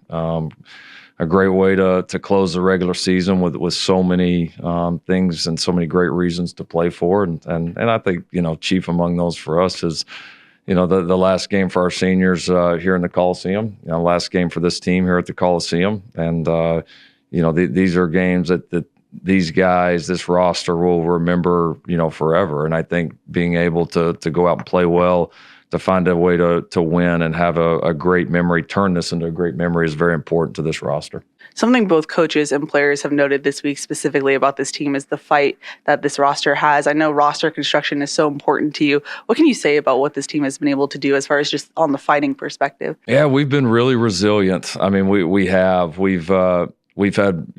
moments of brilliance. We've had moments where we've been inconsistent, but our resilient kind of nature has been, I think, probably the number one highlight of this season. I mean, anytime we've been down, we've found a way to fight back and put ourselves right in the mix. And you certainly cannot deny that about this football team. And seen it again here this week in practice. I mean, that's just been the approach all year. So you love what that stands for. I think if you're a fan of this program and your mind starts to wander to the future, I think that is one of the best things that you look at and point to and say you can really build upon that. I mean, that is getting put in those situations of adversity and how do you respond? How do these guys respond? And especially like you said, it's so much of this, especially early on in this tenure, has been bringing in, transfers, guys from other schools, guys that maybe, aren't going to necessarily come here and spend 3 or 4 or 5 years and haven't been brought up,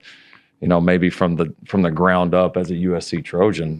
Whereas as time goes on, more and more of these guys are gonna have done that. And if we're already building a culture that has that fight and that resilient nature, the future looks really, really bright. And so this team has certainly had that, and hopefully we can combine that and go play some great ball on Saturday. We've seen somewhat of a quarterback carousel from UCLA this season. Last week was kind of a wrinkle with quarterback Colin Schley coming in. He has a running ability. How does this defense prepare for whichever quarterback you may see? Yeah, it is a challenge just because, of course we have a lot of respect for Chip and what he's done, his ability to make it work with different quarterbacks. And you can even see, as the different quarterbacks play, not that their offense completely changes, but they're a smart staff and they always have had the ability to adapt and show you different wrinkles. And so certainly got to be ready for it. We've got to be ready to make any in-game adjustments as that plays out and certainly get a feel for, what they're trying to do, obviously a feel for the conditions and if that affects the game at all. But, we know the offensive mind on the other side, and so you certainly have to be ready for anything. We all know that this UCLA defense, especially the front seven, is elite, the top in the nation as far as defending the run. What's interesting, though, is that your team was able to run against Utah, who is also a top team in the nation defending the run. How do you emulate what you were able to do against the Utes? It'll be a challenge. They're good. I mean, they really are. It's a lot of depth on the front seven, ton of experience. You got to give their players and coaches a lot of credit. They've really done an outstanding job there. it's going to start as it always does in these games with us playing well up front. We've got to be able to win our one-on-one matchups. We've got to be able to create some seams for guys to be able to run the football. And certainly being able to have a great mix of that will always be important because, this is a group. If you become one-dimensional, they can really prey on you, and they've been able to do that to several opponents this year. So that'll certainly be one of the keys to the game. Alrighty, thanks for the time and good luck on Saturday. Thank you. Jordan, back to you.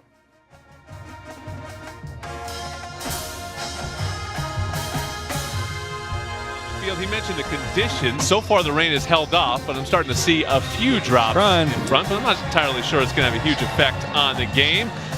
Keely, and any idea who's playing quarterback for UCLA today? So we do see that Colin Schlee is not dressed out today, so I can rule him out. That's for sure. Okay, one down. Yes, Ethan Garbers and Dante Moore are both warming up, but I will say Pete Thamel did tweet earlier that Ethan Garbers is going to get the start. So my money's on Pete Thamel. He seems to know what he's talking about there. So I would guess Ethan Garbers will be UCLA starting quarterback, but that's good for USC considering that Colin Schlee showed a running ability last week against ASU, so you can at least rule that out.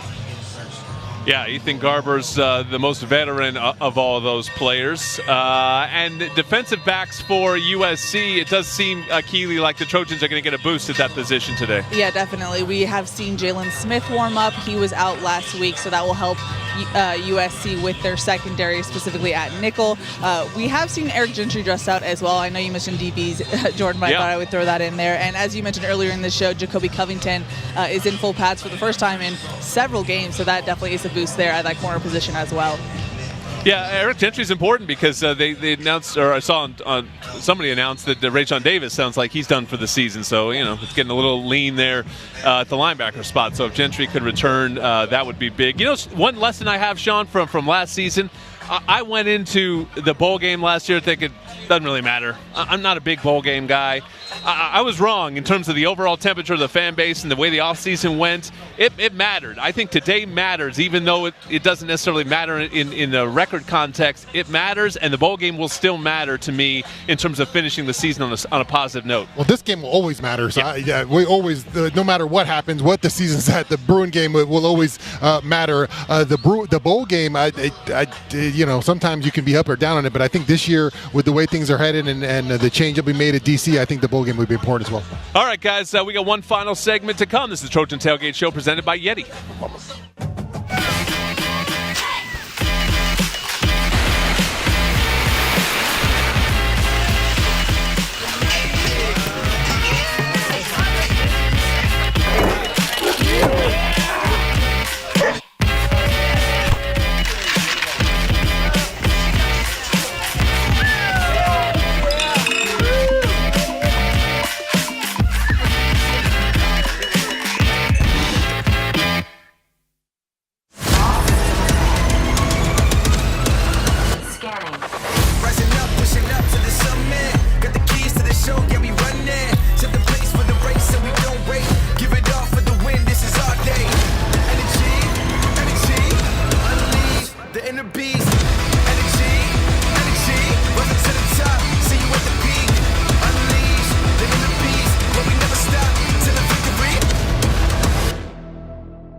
I'm 1,000 miles from nowhere, and there's no place I'd rather be.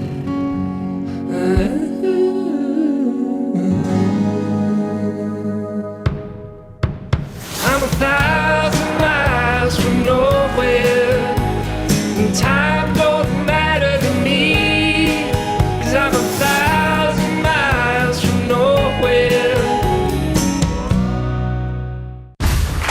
Being the best takes hard work. It takes early mornings, planning, precision, sweat, sacrifice, and teamwork. That's why Old Dominion Freight Line, the #1 national LTL carrier for quality, works hard to be the best in the game and is proud to support those striving to be the best in their game. Old Dominion Freight Line, helping the world keep promises.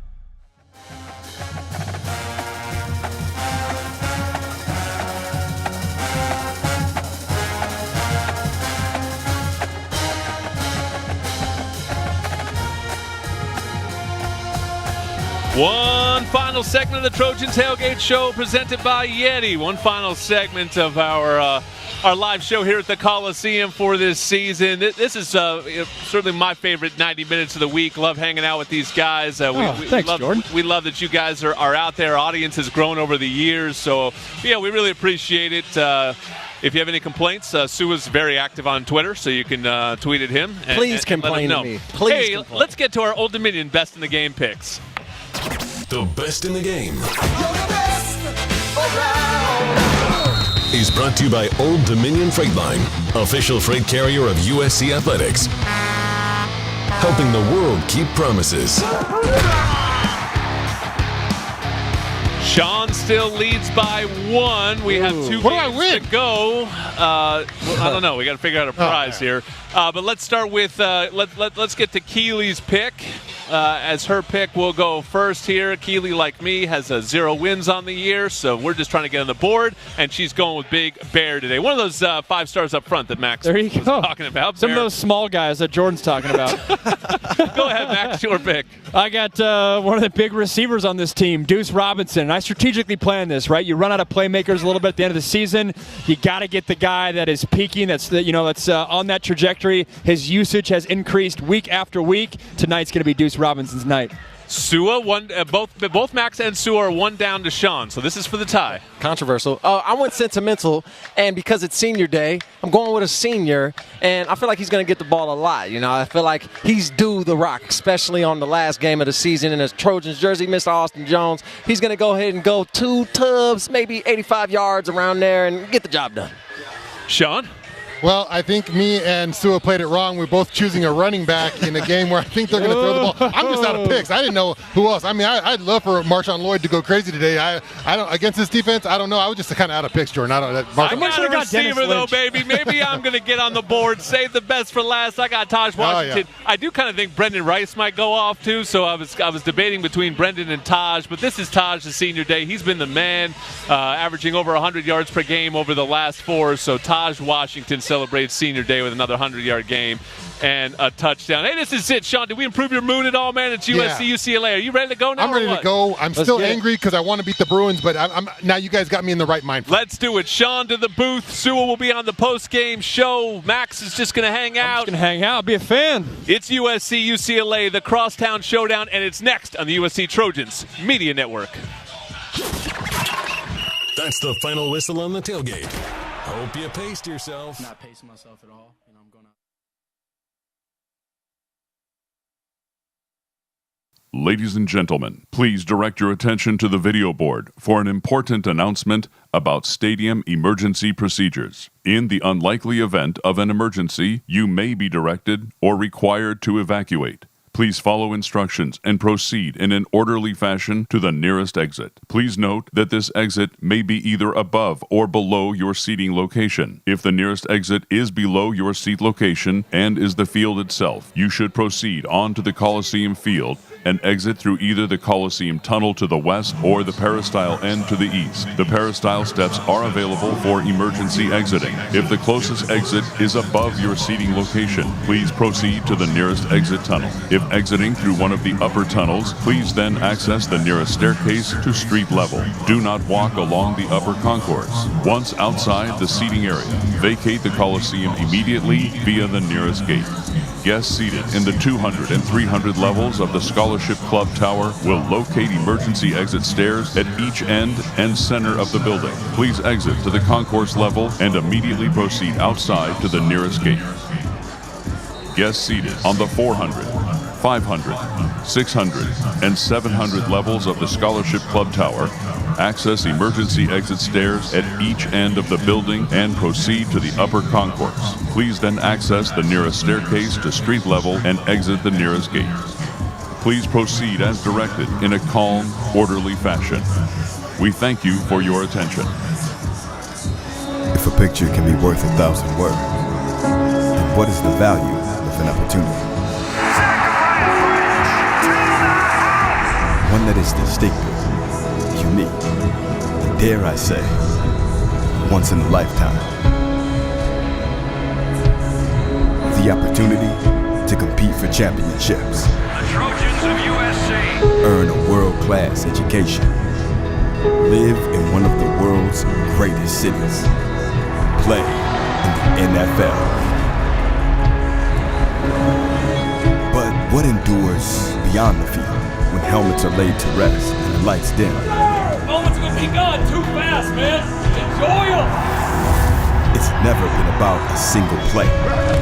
It's never centered around one individual. It's never been confined to the game.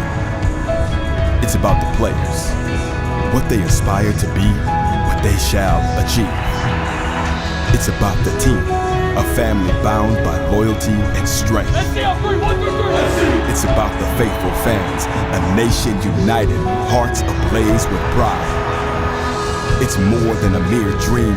It's the relentless toil to keep the flame alive and thriving.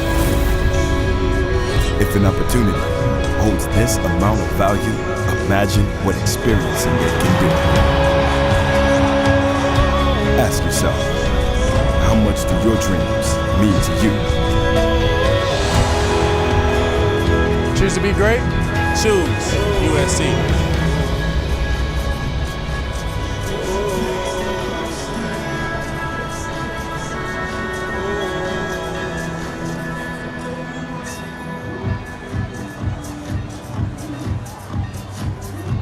USC has assigned a high priority to assuring all athletic events are conducted in a safe and enjoyable atmosphere. In compliance with the Trojan Spirit Code, please respect all fans in attendance, and for immediate assistance during the game, please speak with the closest usher or security personnel. To report any incidents of fan misconduct, please call the Los Angeles Memorial Coliseum Fan Behavior Hotline, and that number is 213-263-4007. Or you can text Coliseum with your seat location and a description of the situation to 213-263-4007. Once again, that number is 263-263-4007. We do thank you for your cooperation and hope you enjoy the game. Fans, be sure to sign into the USC Network Fight On for faster service. And fans, be sure to snap a selfie and tag it with hashtag USC Selfie, and you just might see yourself up on the video board during today's game. Don't forget to follow us on Twitter and Instagram at USC_athletics.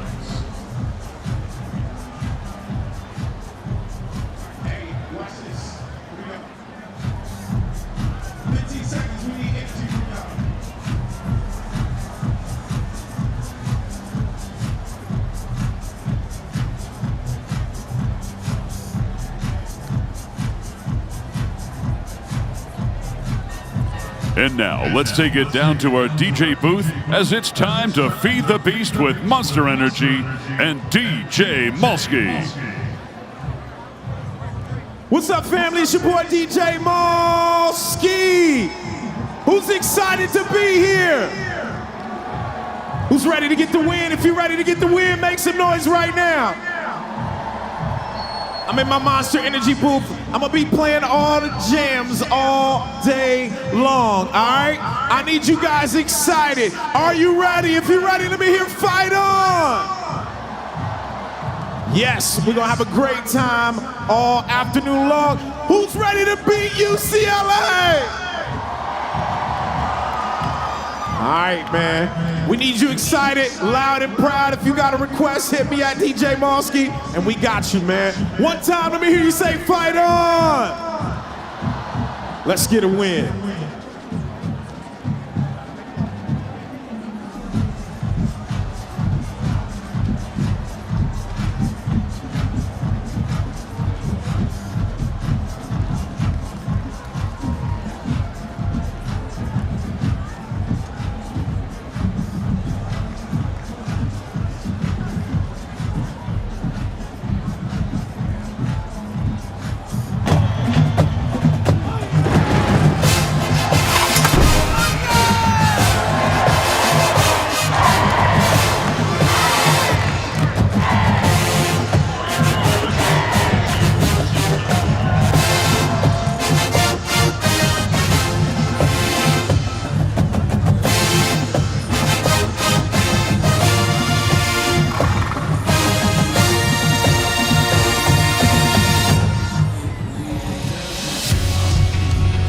fans attending Pac-12 athletic events, including competitions and ancillary activities, are expected to act in line with the conference's value-based goals, including protecting the well-being of student-athletes, promoting a culture of diversity, equity, belonging, and inclusivity, and adhering to the highest standards of ethical conduct and sportsmanship.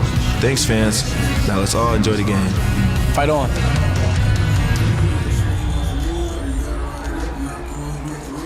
Welcome, Trojan fans. Taj Washington here, number 16. Thank you for coming to the game today. Fight on.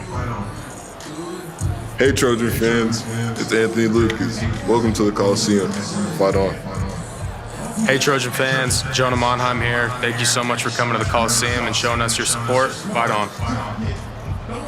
Hey, Trojan fans. It's Jack Sullivan. So excited to have you at the Coliseum. Fight on. Hey, Trojan family, it's Caleb Williams. Welcome to the Coliseum. Cheer loud, enjoy your game. Fight on.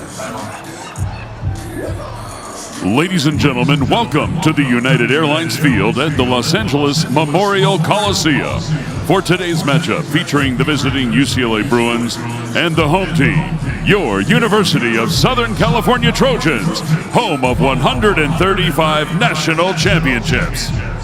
We hope you enjoy the entire game day experience this afternoon, and we remind you to follow the Trojan Spirit Code by showing respect for all fans in attendance. Thank you, and fight on.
Keely Orr here with head coach Lincoln Riley. Coach, it's a classic rivalry between two crosstown teams. What does it mean to play in this rivalry? That rivalries are one of the best things in college football, and it's our first one here in the Coliseum as a staff, and they've had this new era of the program. Looking forward to a great day. Obviously, senior day, last day in the Coliseum. Obviously looking forward to getting a win. The guys have worked hard. We know it's going to be a great challenge today. We're looking forward to it. Yeah, as you mentioned, this is the last game of the Coliseum. How do you finish on a strong note? Well, these guys have been a lot. These guys have done a lot over the last 2 years, and I think as this program goes on, as the success comes on, we're going to really be proud of these guys more and more that they were the ones that started the foundation. We want to send them off the right way. All right, good luck today, Coach. All right, thank you.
Ladies and gentlemen, today we recognize the 2023 USC football senior class.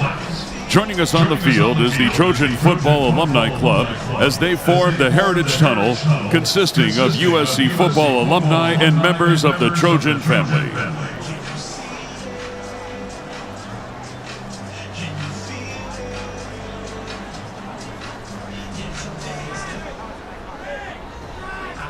Playing in their final home game at the Coliseum today are our seniors.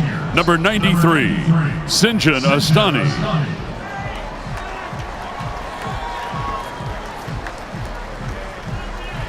Number 22, Darwin Barlow.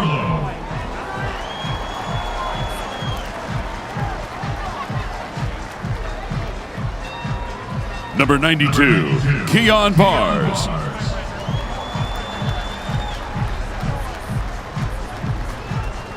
Number 51, Solomon Bird.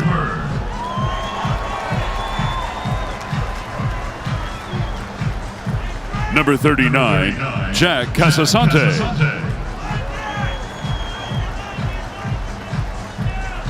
Number 34, Matt Colombo.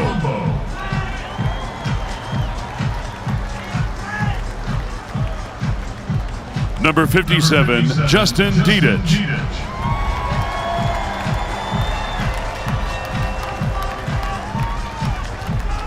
Number 6, Austin Jones.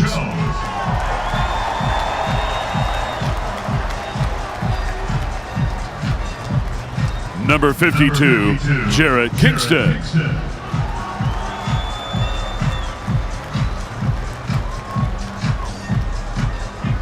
Number 53, Shane Lee.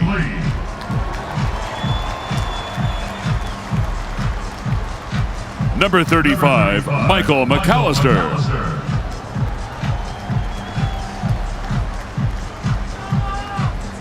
Number 95, Luke Otte.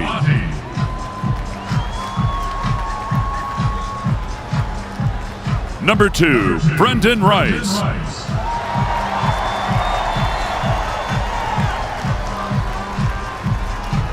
Number 17, Christian Roland Wallace.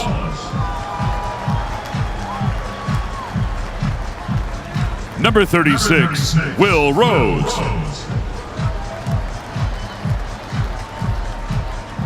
Number 42, Danny Ryan.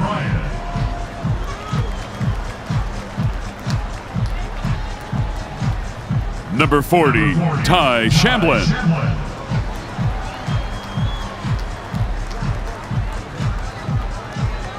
Number 40, L. Simpson.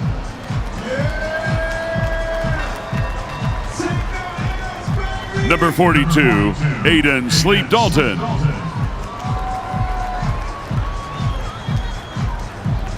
Number 99, Jack Sullivan.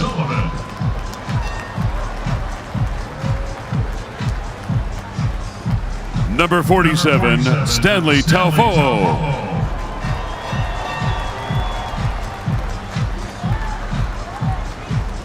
Number 31, Tyrone Taleni.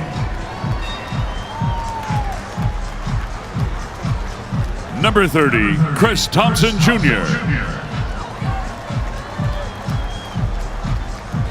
Number 31, Isaac Ward.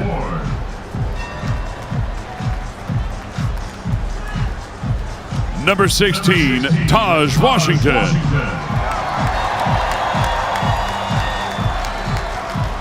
Number 53, Nathan Wanetta.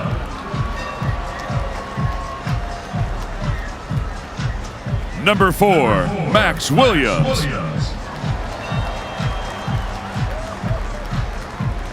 Number 18, Jude Wolf. Fans, one more time for all of our 2023 Trojan football senior class.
UCLA with a new school song based on one of their biggest hits and retitled it Strike Up the Band for UCLA.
solid gold sound of the UCLA Bruin Marching Band.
Members of the Trojan family, presenting the Spirit of Troy, the University of Southern California Trojan Marching Band. Band, take the field.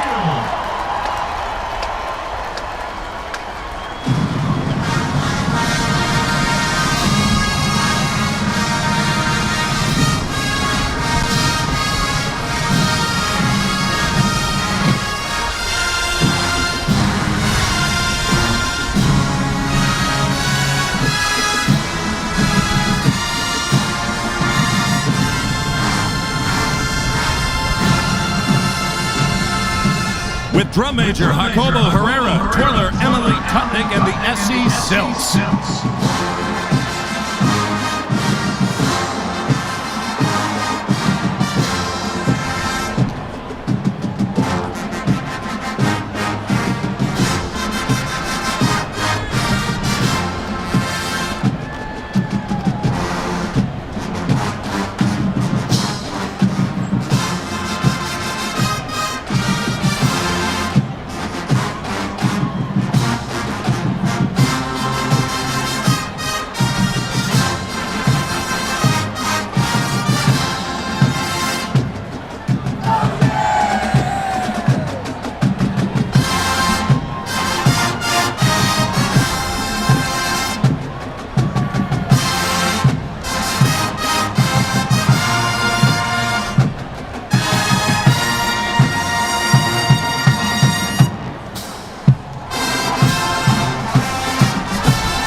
To honor our great nation and those serving in the armed forces, will you please rise and remove your caps for the presentation of the colors of the University of Southern California ROTC Color Guard.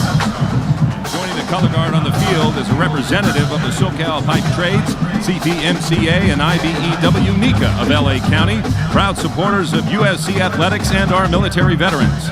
Today we honor this week's student veteran of the game, Chase Hosey. Chase Hosey served as explosive ordnance disposal technician in the U.S. Navy with Explosive Ordnance Disposal Mobile Unit 3 out of Coronado, California.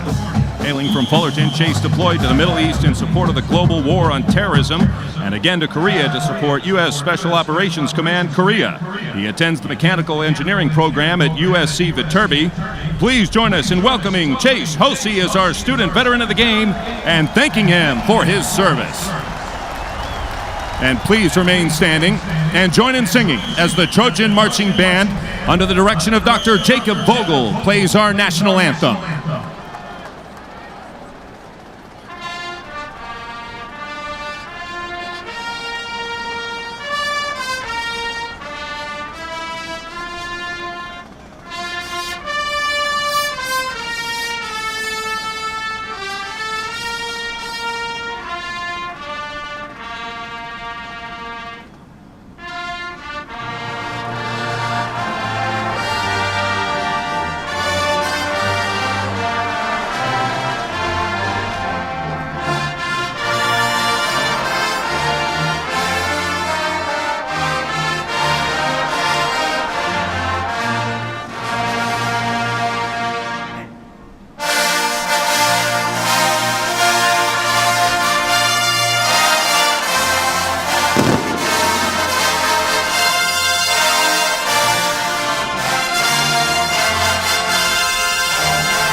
And now, collegiate football's greatest battle cry, Conquest.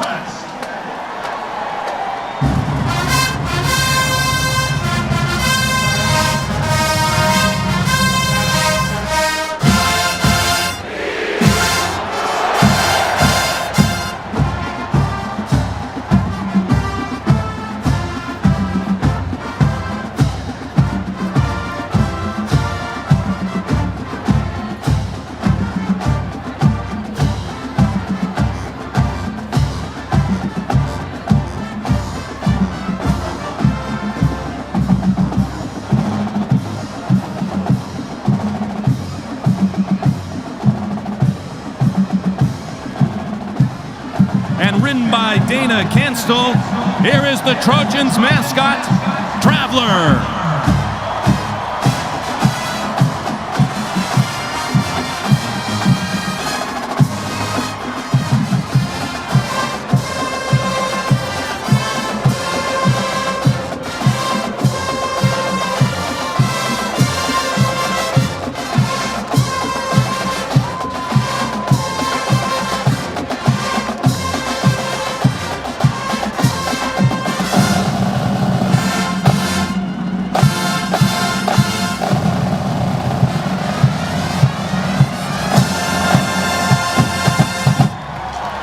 The spirit of Troy, the University of Southern California Trojan Marching Band.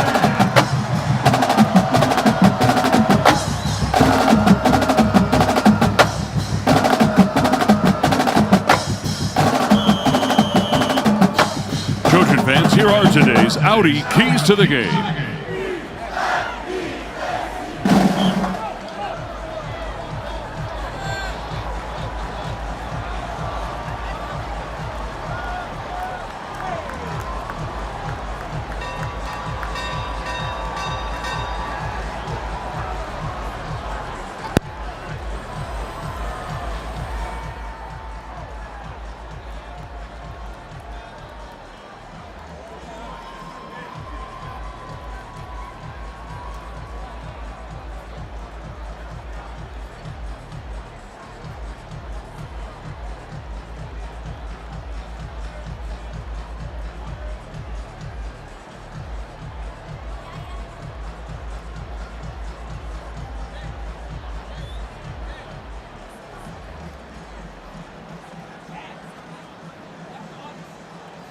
And now, please turn your attention to the tunnel and your tunnel captain for today's game. 2017 Rose Bowl champion and Super Bowl 57 champion, Juju Smith-Schuster. What's up, everybody? I'm super excited to be back in the Coliseum today for the Cross Rivals. Hey, y'all know it's time to turn up for these Trojans. Let's go! 3, 2, 1. Woo!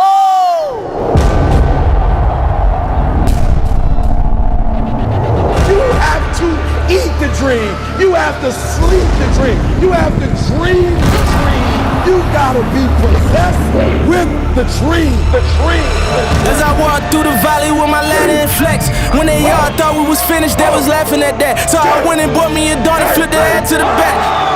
New drag, new whips on the way now. Wins and them losses, it come with being bosses. Look, come in your bitch.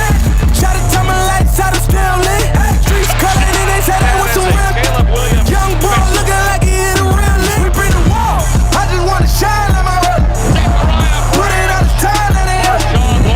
Made it to a 9 and we lit. Driving 62, they down with me. No, I be there if they call on me. Never change on my road dogs, but that can't be no things like we old dogs. Walk up in the day and I pull that rose out. Tell that we're make it like I told y'all.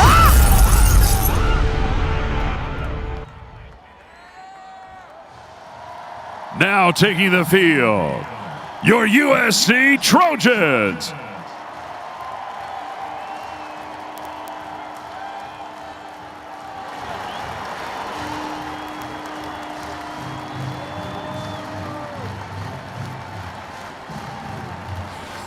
Trojan fans, it's now time for today's coin toss, presented by National Funding.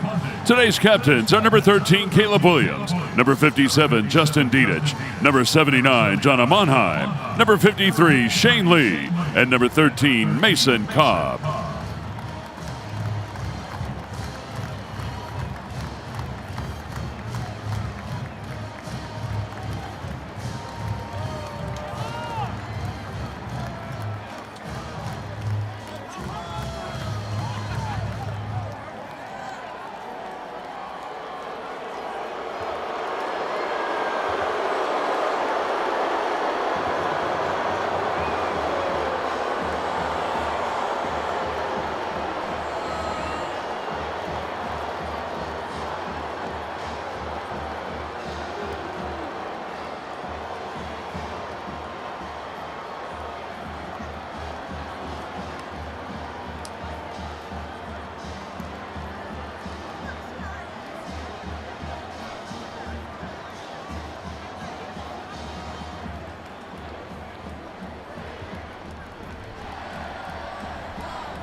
UCLA has won the toss, chosen to defer their choice to the second half.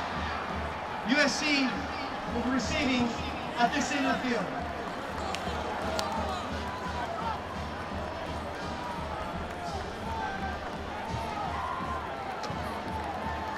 One shot, one opportunity to seize everything you ever wanted. One moment that you captured, just let it slip.